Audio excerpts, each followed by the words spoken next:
প্রশ্নটা হচ্ছে আন্দোলন একটা রাজনৈতিক দল কখন করে?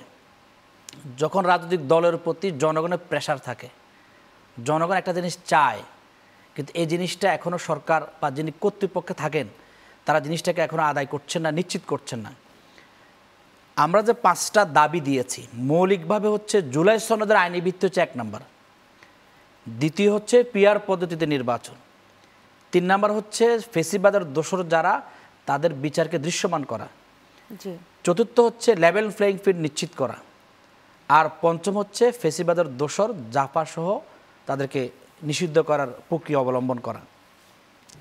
আমরা লক্ষ্য করছি যে ঐক্যমত কমিশনে যখন থেকে আলোচনাটা শুরু হয় তখন থেকে অনেক বিষয়ে দেশের অন্যতম রাজনৈতিক দল বিএনপি শুরুর দিকে যদি তারা মতামত প্রকাশ করতো, এখন যে মতামত অনেকগুলো যেমন এই পর্যন্ত 86টি বিষয়ে আজকে আমাদের জামাত ইসলামী কেন্দ্রীয় সহকারী secretary general doctor Hamidur Rahman Azad Dhaka আজকে যে সমাবেশ হলো, মিছিল হলো, সেখানে তিনি বললেন 86টি বিষয় এ পর্যন্ত ঐক্যমত হয়েছে। দ্বিতীয় দফা 19টি বিষয়, তার মধ্যে 10টা বিষয়ে বিএনপি নোট অফ ডিসেন্ট দিয়েছে। এই 86টি বিষয়ের ঐক্যমত হওয়ার পরে আমি আপনি আলোচনা করলাম, বিভিন্ন বিষয়ে আমরা এগ্রি হলাম, কিন্তু আমি কোনো ডিটে গেলাম না, আমি এটা বাস্তবায়ন পদ্ধতি কী হবে তার কোনো নির্দেশনা আমি দিলাম না।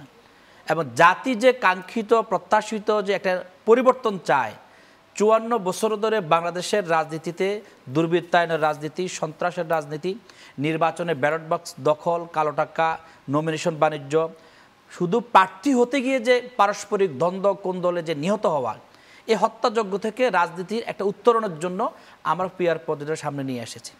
আমরা বলেছি 53 বছরের নির্বাচন হয়েছে, প্রতি নির্বাচনে কথা ছিল, কোন নির্বাচন ভালো ছিল, কোন নির্বাচন একদম ভালো হয়নি, কিন্তু কথা মোটামুটি ছিল। এই জায়গায় পরিবর্তন করতে কি করা প্রয়োজন?